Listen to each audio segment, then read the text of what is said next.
the point, the metrical composition, and elementary school classroom in a slum. This point is included in your syllabus, is in the book, Flamenco. Now, students, I am giving you the background. There is one elementary school, means Montessori school. Okay, the children, the small children, the little children, they are attending the class of the teacher.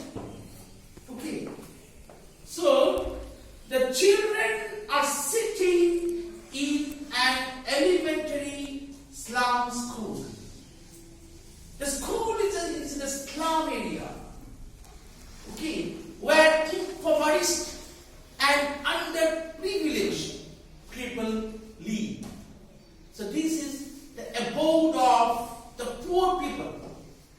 The people who are there with poverty and distress. This point started like that. Far, far from gusty waves, these children's faces. So, the children are attending the class in an elementary slum school, but they are far away from the gusty waves. That means the strong winds and the sea waves. They could not visualize, they could not see, they could not enjoy the panoramic beauty of the seas and oceans. So far, far from gusty waves, these children's faces. So they are far, far away from the strong winds or sea waves. Now, these children, they are attending the classroom in an elementary slum school. Like rootless winds, the hair torn round their parrot. There, disorderly or unkempt hair, these are very much ubiquitous in the pale faces. In the pale faces, they are very much sad, miserable, deplorable. The deplorable condition. A pathetic scenario has been presented by the poet. Now, the children's faces like rootless weeds, and their pale faces are akin to the rootless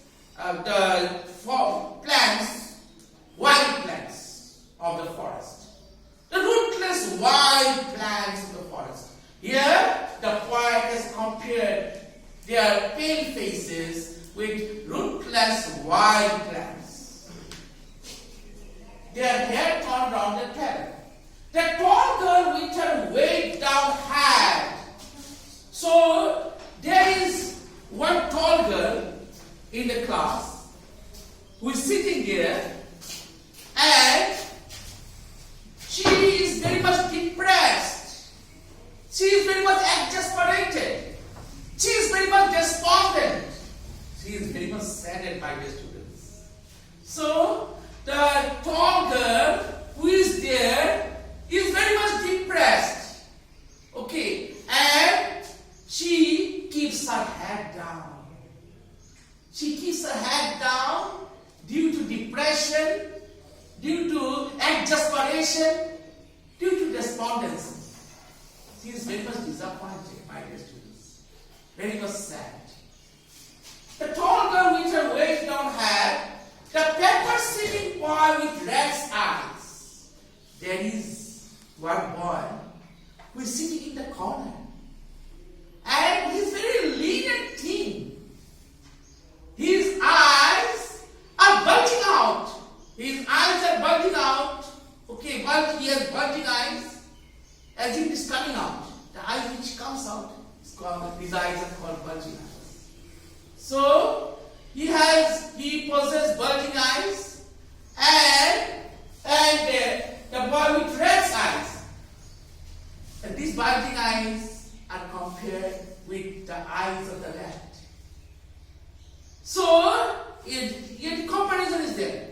the eyes of the boy sitting in the corner of the classroom, it is compared with rat's eyes. My dear students, the stunted, unlucky hair of twisted bones. So that boy, that particular boy who is sitting in the corner, he has inherited the twisted bone of his parents. The deformed, twisted bones of his parents. He has inherited from his parents. That particular boy who is sitting in the corner. So he has inherited twisted bones. Reciting a father's null disease. Null, my dear student, meaning is naughty. Means incurable disease. So, means twisted bone, reciting his father's null disease. So he is not reciting his lessons from his dads. I repeat, I reiterate. That boy who is sitting in the corner of the elementary classroom, slum school, that boy is not reciting his lessons from his text. Notwithstanding, rather, he is enumerating the naughty disease, the incurable disease of his father. Means he has inherited that disease from his father. I think you know, those who suffer from asthma, breathing problem, those who have, their father, grandfather, they also have, either father or mother, they have this problem, same problem. And the son inherits that particular malady, that particular disease, that particular ailment from his father or mother or grandfather or grandmother. It goes like this, my dear students. So, a twisted bone recited his father's null disease, his lesson from his dads. So he is not reciting his lesson from his dads, but he is enumerating the null disease or naughty disease or incurable disease from his father. At back of the teen class, one unnoticed, sweet and young, there was one sweet and young boy, young lad, a young guy who is sitting at back. But that boy is unnoticed. Nobody is noticing that boy. That boy is sitting at the back of the class. See the scenario. He remains unnoticed. At the back of the deep class. And that boy is sitting in a deep class, dark classroom. In a dark classroom. Here deep means dark. The dark classroom. One unnoticed, sweet and young. His eyes live in a dream of squirrels grey in the tree room other than these. Dream seems to be alive in his eyes, my dear students. Dream seems to be alive in his eyes. He dreams of outdoor games, far away from this dull and drab classroom. It's a dull classroom. It's far away from that. Outdoor games. He dreams of outdoor games. He also, that boy also dreamed of the game which is being played by the squirrel in the hollow of a tree. My dear students, that boy was very much young, but very sweet. Young but sweet. He was in the world of fantasy, in the world of imagination, in the world of speculation. Not in this world. His his mind is not dwelling in this world, but he just dreams. He has been lost in dreams. Dream seems to be alive in his eyes. He dreams of the outdoor games. From this, other than this, far away from this dull classroom. And he dreams, last but not the least, the last line, he dreams of the game which is being played by squirrel in the hollow of a tree. So this is the first stanza. Any question, please? Anybody? Would you please ask me any question? You? Yes, R.K. Roshan Sina?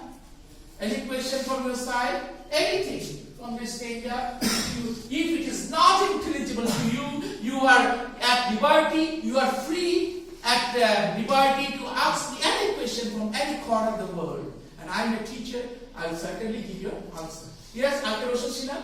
Rohit Sutradhar? Yes, anybody? Yes. Yes, please. Stand up, please. Yes. What is the meaning of pillars? Pillar is sad faces, pale faces.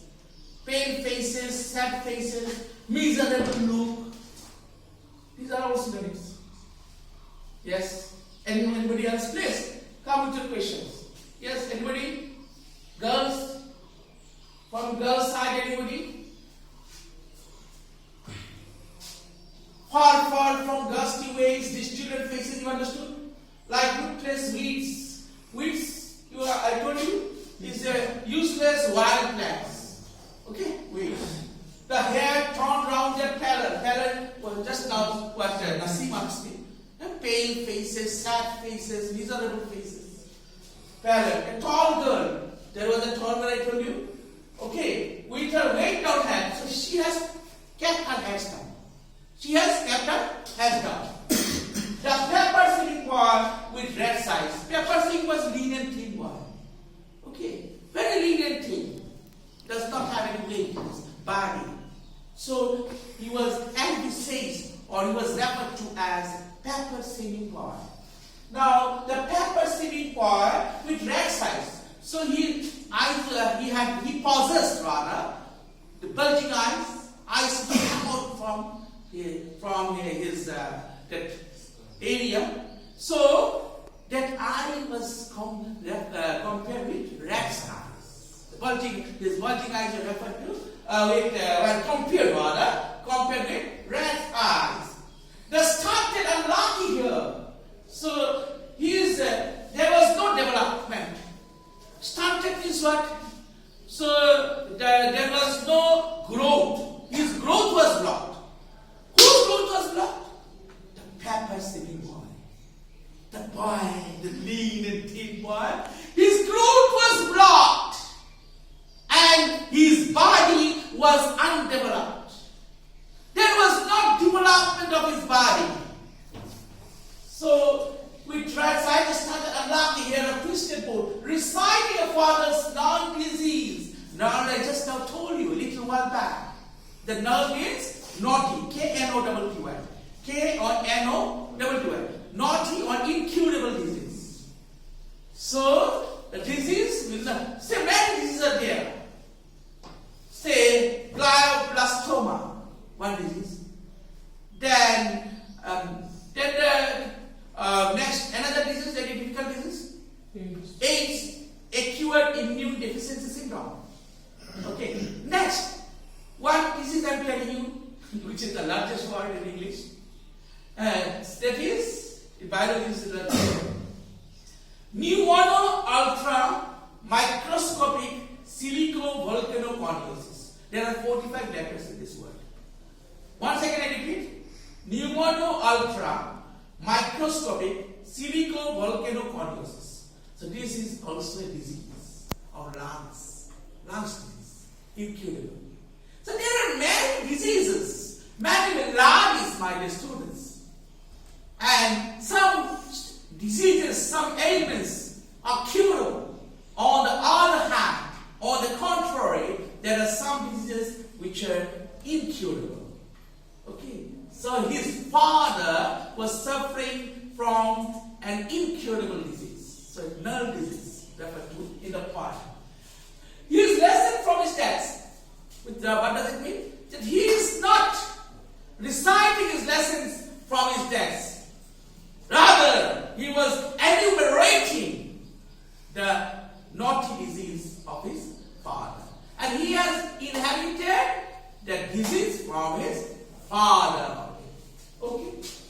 Next, at back of the dean class, one unnoticed, sweet and young.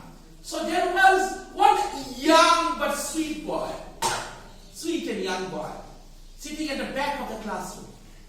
And he was unnoticed. Nobody was noticing him. Okay, he remained unnoticed. His eyes living a dream of squirrel game in tree room other than this. So dream seems to be alive in his eyes. Okay, he dreams of outdoor games outside this dull classroom. And he also dreams of the game which is being played by squirrel in the hollow of the tree. Thank you very much. This is up to this today.